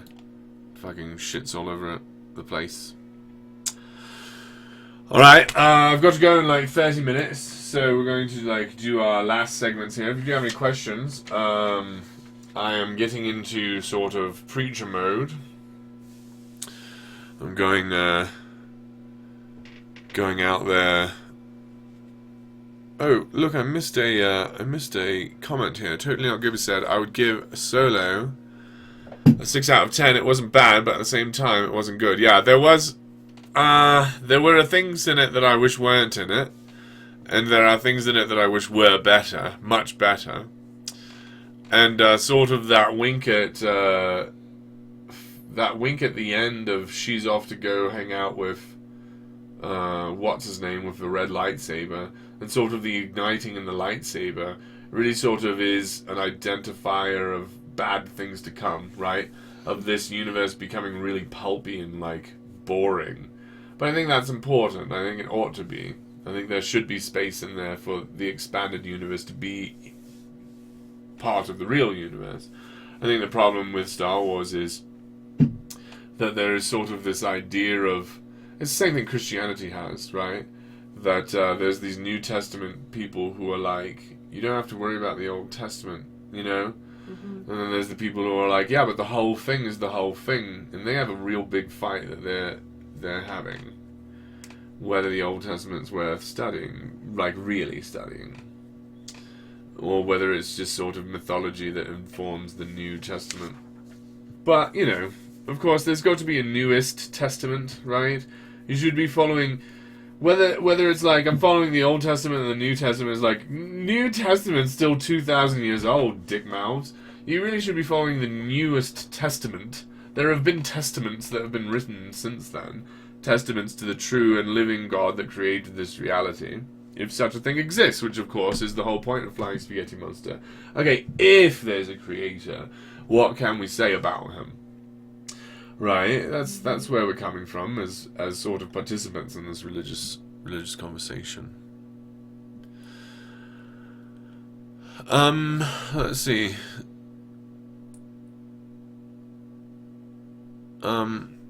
We did we sort of dropped some time back there because of my connection, I think, but I don't really know how to get the details about it. It's sort of invisible to me. Oh, maybe I know that it was 25 minutes ago. But yeah, I didn't watch yesterday's stream. Generally, I watch the streams that we do each day to sort of, you know, hear how stupid I sound when I go and and cough on the thing.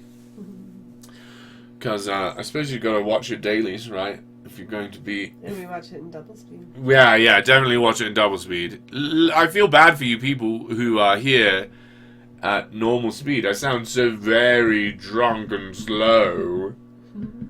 So drunk. I watch videos in double speed on YouTube, and then when I take them down to normal speed because my kids call me a dick, I'm like, oh right. So everyone sounds so drunk.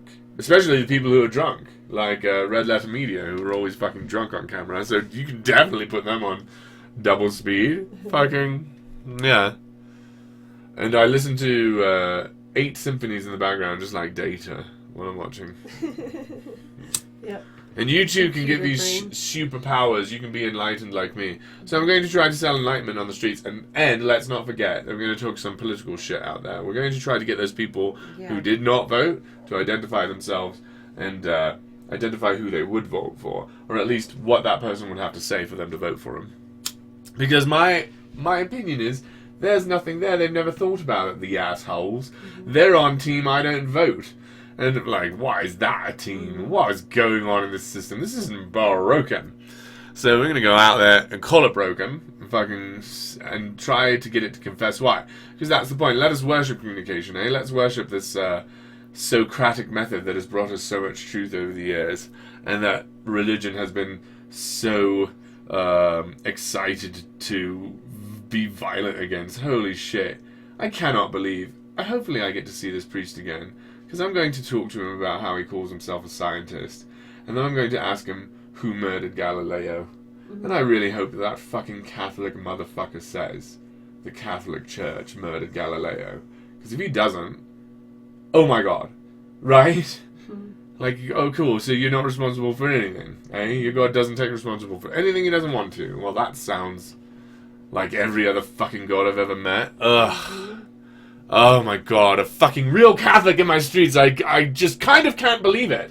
You know? It's like, you know, you hear about Stonehenge and you're like, and it was made by Druids, and then all of a sudden in your street is like, these are the real Druids. Like, the real Stonehenge Druids are out speaking in the street. What? No one believes this shit! And then they're all like, no, we've got 1 billion people. And it's like, no one believes it. You don't have 1 billion true Catholics. Right? Because 2 can play at this game, motherfucker. Well, more than 2. Everybody's invited to play at this game.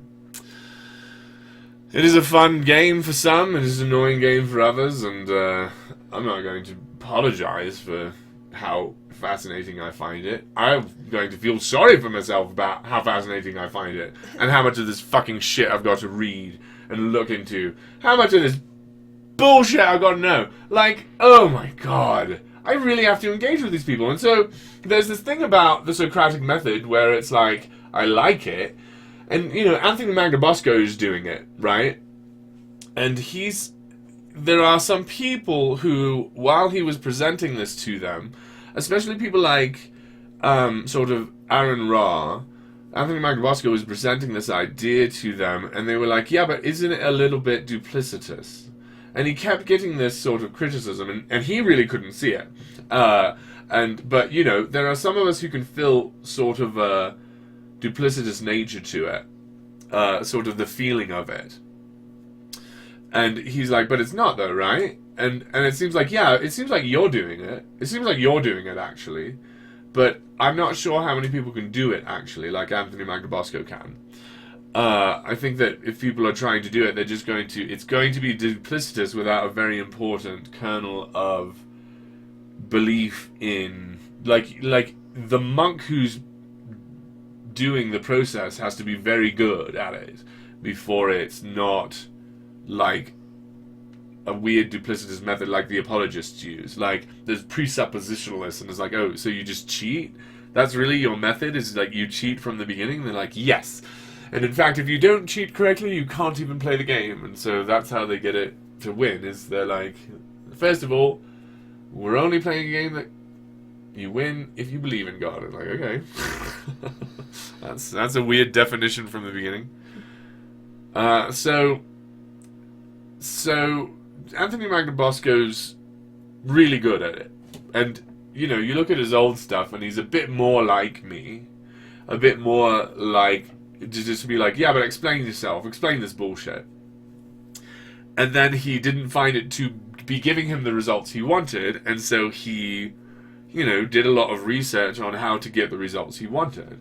And good for him, he's done a lot of work. And go cheat off of him, go plagiarize him. He talked about his... So he was hanging out with some British atheists this last week, maybe 10 days, and he was hanging out with one of them. Do you remember which one? It was What's His Nuts? Rationality Rules. And my fellow apes guy, right? Yep. And he was, and then Anthony Magnabosco said, here's this guy, I like him, and watch him for a while, and it's his thumbnails that inspired mine, and you know, it's like, yeah, inspired, you plagiarized it, because that's the point. Go be a fan of someone, and then plagiarize their shit, like, go do it. Right? Because my shit began, I plagiarized fucking Captain Awesome, right? Students plagiarize, right? That's why they get free software, that's why they, right, when you're in school, they give you the cheap software, because it's like, yeah, you're just going to plagiarize anyway, students. So yeah, that's what you do while you're learning, when you're getting better at it, and then you find your voice, and then you fucking do your voice, because you're an artist, And yours is the voice that is the best voice you can do because it's the most unique voice that nobody else could copy even if they wanted to. So if I can go out and do it, and you'll be doing a unique thing, just making a snowflake that nobody else can make. Go do it. I mean, unless it's violent, in which case you're misunderstanding what I'm saying. There are 3 rules: no murder, no theft, minimize the lying, no malicious lying, right? Those are the 3 rules that we've generally agreed upon in every society forever. Every society has these rules, whether or not they talked to the fucking Judeo-Christian God or not. They all agree on it, and not because Jesus tells you to, but because we are machines that can identify objective morality when we agree on where to put it, where to base it. It's quite easy to be like, okay, well, we're going to have to cut out murder. Everyone agreed on that. Even the fucking devil worshippers, right? So these guys that are like, there's 2 teams. There's the team that worships Jesus, and then the rest of you worship the devil. It's like, cool, how big is Jesus' team? And he's like, less than 1% of the population, and the rest of us worship the devil. And love only exists in that population, and it doesn't exist out here in the rest of the world. Fuck you guys, you're wrong. Fuck your nightmare cult. Like, you're not beset on all sides by the devil. He's not trying to get into your life. There's no demons in me. There's no demons. And if there's any demons in the world, there's fucking demons in me, dude. I am anti-Christ. I say it out loud in the streets. I invite demons to come into my life. I say, demons, infest me. Demons, take over. I masturbate. I listen to rock and roll music. I drink alcoholic beverages. They call alcoholic beverages spirits. Do you know why? Can you guess why? Because at one point they believed that that thing that happened to you when you were drunk was a spirit. You think I'm making this up? Go fucking etymology. It's delicious. Go fucking do it. It's not spirits, dude. Alcohol gets in the way of some of your fucking processes in your stupid brain, and you're like swimming. Whoa! It's not spirits, it's chemicals. I smoke the ganja. I can see the smoke of the spirits as they rise out of my mouth. But there's no demons, friends. I'm sorry. Did we talk about Paddleton? I think we did. We already talked about Paddleton. Go watch that. Yeah. Movies about death, eh? Death is a real thing. Don't be afraid of it. I mean, just like I'm saying to myself, listen, I have a phobia of heights, okay? Hopefully I'll talk about this a lot, because I have a real and actual phobia of heights that I don't know what to do with. And you're allowed to have a phobia of death. It's not fucking irrational to be afraid of death. Be afraid of death if you want, that's fine. I believe that I can't look straight at it, that every time I try to look at it, I get closer and closer, but I still think there's something right in the middle of my view that I'm like, scared of, right? And that's fine, you know. We live in a world with things to be scared of. It's okay. But don't be so scared that you create an alternate reality that must be true in order for it to be okay. That's not all right, right? That's like, you know, Drop Dead Fred, right? You've got an imaginary friend, and just so long as you all let me to have this imaginary friend, it'll be fine. Well, fine, but that's really is childish, isn't it? Like, if you've got to do that, you shouldn't be proud of it. You should be like, well, here's this childish thing I do, right? Like with me, with the heights, you know? It's like, this is kind of an embarrassing thing. I'm not going to go out and, like, have a parade about it. What is it? Agoraphobia? Heightsophobia? Heightsophobia pride. Right, there's dozens of us, you know? I know, it's embarrassing. I wish it wasn't there. If a hypnotist could fucking get rid of it, I would. I've heard they don't, though. I heard it's very sort of short-lived, if it ever is there at all. Because that's the whole point, is, yeah, dude, this world is what it looks like. I don't know why that's prophetic, but as a Pastafarian ministerone, look at that. It's what it seems. There doesn't need to be fucking demons to explain these things. There doesn't need to be an all-powerful creator. All of this is exactly as it seems. Sorry. Do I need to say sorry at the end, I guess, because we're all afraid of the death? Sorry for being too truthful, eh? People are like, well, you're not going to sugarcoat it a little bit? And I'm like, oh, I didn't think that was my job as prophet. Right? I thought my job was Tell it like it is. But I suppose that's not what we do appreciate about fucking the politicians that we are electing. When we say, I like them because they tell it like it is, it's not true. It's I like them because they tell me the lies that I wish to hear. They tell me like I wish My it was. flavor of lies. Yeah. Not like it is. Yeah. But like it is in my imagination. Yeah. Yeah. Because as a Pastafarian prophet, it is my duty and charge to tell you the truth. And in reality, I have been told by the Flying Spaghetti Monster that the end that he has created for us is effectively oblivion. So if you expect something other than that, you'll be disappointed if there was such a thing available to you in oblivion.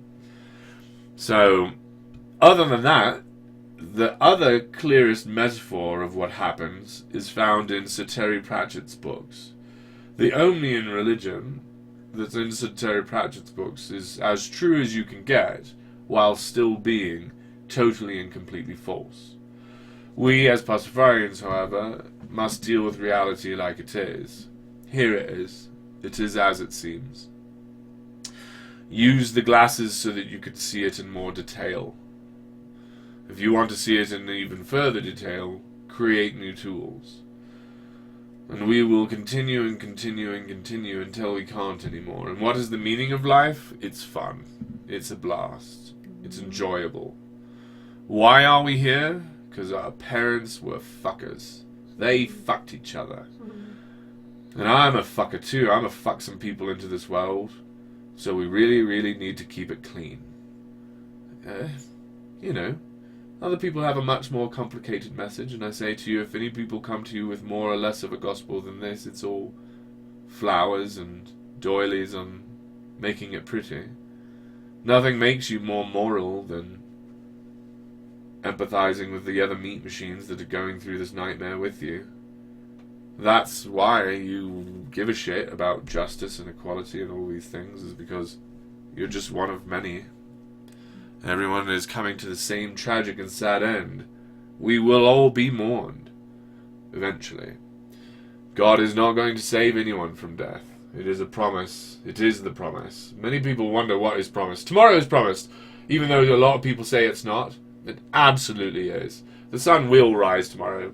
There is nothing that we can't see right now that would cause the sun not to rise tomorrow. So tomorrow is a promise. And a lot of people go on with the myth that tomorrow is not promised. No, tomorrow is. You're not promised, is what it is. You're not a promise. The only promise for you is death, eh? And what a tragic position to be in. Sword of Damocles hanging above our head at all times, driving around at 60 miles an hour, and at any time, not even you can cause your death. So, this is the truth that we all live in, and this is what reality is, and don't be afraid of it, and celebrate it. Enjoy pushing that rock up the hill, or you're going to go crazy. And we can't have too many crazy people. We need a lot of people who are not willing to be crazy, that wish truth over insanity, and do the work that it takes, because we have to drive this while our crazy fucking siblings sleep, and we can't figure out how to wake these motherfuckers up. Like, that's the point. We all remember waking up. All of us who are out here living in truth, with our eyes wide open. We remember waking up, and we cannot remember that which woke us, because we can't figure out how to wake up the sleepers. And I think what happens is, the noise that woke us is getting louder, and it will eventually be at a level that it will wake those who still sleep. And so I don't think we have to really worry about waking them. I think we just have to do the work. The work that we're doing is creating this noise, yeah. So, I also am going to go. I'm going to end a little bit early, because I started a little bit early, and I sort of got to the end of my daily allowance of weed. They sort of are rationing it out to me, because we've had some talks at the studio about how they do not like the show. They do not like the sober shows, and so they have got me like on this regimen, like a prescription Very Your strange. mood stabilizer. A mood stabilizer. Using marijuana as a mood stabilizer. I guess I should fucking get my card then. Because you get cheaper weed when you've got your card. And I hear you can fucking push them boundaries too. There's fucking limits. There's over-the-counter limits. You can be like, why don't we go double on this one? You know what I mean? That's fun. Yeah, well, I mean, I hear. But I myself, I don't really need... I'm cool with calling it recreational. Anyway, that's neither here nor there, Pastafarians. I'm leaving right now. I'm fucking on my way. Well, I'm on my way, you know I am. Somewhere not so far from here. And when I'm dead and lowered low in my grave... I don't remember the lyrics. It's going to be the only thing that's left of me. It's Cat Stevens. Joseph Youssef, Muhammad Youssef, found the God of Abraham while he was drowning. I don't know if you've heard his conversion story, where the God of Abraham threatened him with murder unless he converted, and then he did, and so he owes his whole life to the God of Abraham, and will give it even years and years of productive time, even though maybe he joined so that he didn't have to produce albums. A lot of these artists get under the publication deadline, as it were, and don't feel comfortable under that. And I don't, you know, fault them for that. It's very uncomfortable. Anyway, bye, Pastafarians. Let's smoke a little bit more. Thank you for coming by. I'm sorry if I've inculted you, but I need a cult, so I need you in order to get this work that we're doing to become louder and louder and in people's faces, and pretty soon we'll have some money and we'll have a budget and we'll look a lot more polished and better. And the noise will get louder and louder, and we'll wake our friends, and we'll kill the Christian God, we'll kill the Muslim God. We'll show them that these gods have been dead for centuries. Just like they ended all the myths in Egypt. We can do that. We can end myths. Our friends don't have to believe in these myths. They can join us in truth and reality and love and flying spaghetti monster.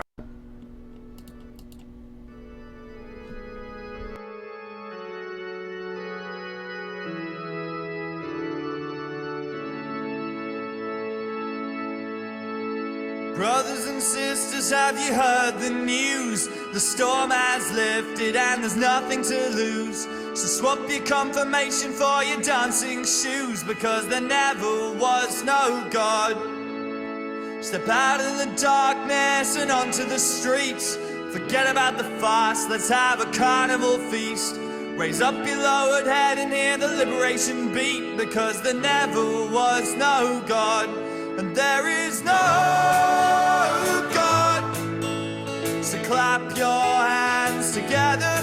There is no God, no heaven and no hell. But there is no God. We're all in this together. There is no God. So ring that victory bell.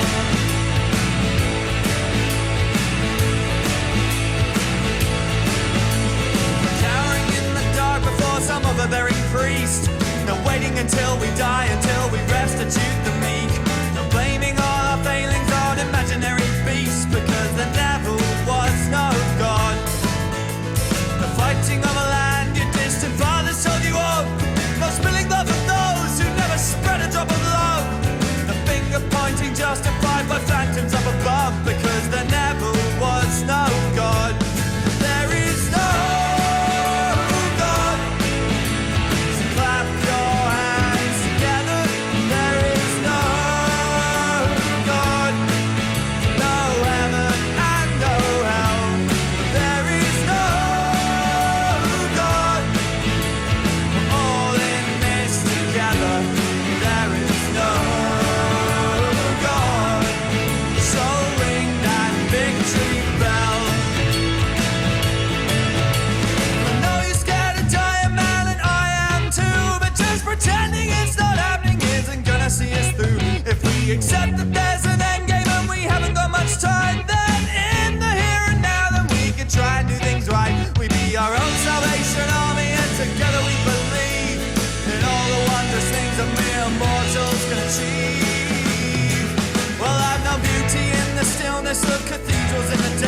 I've sung glory, hallelujah, won't you wash my sins away?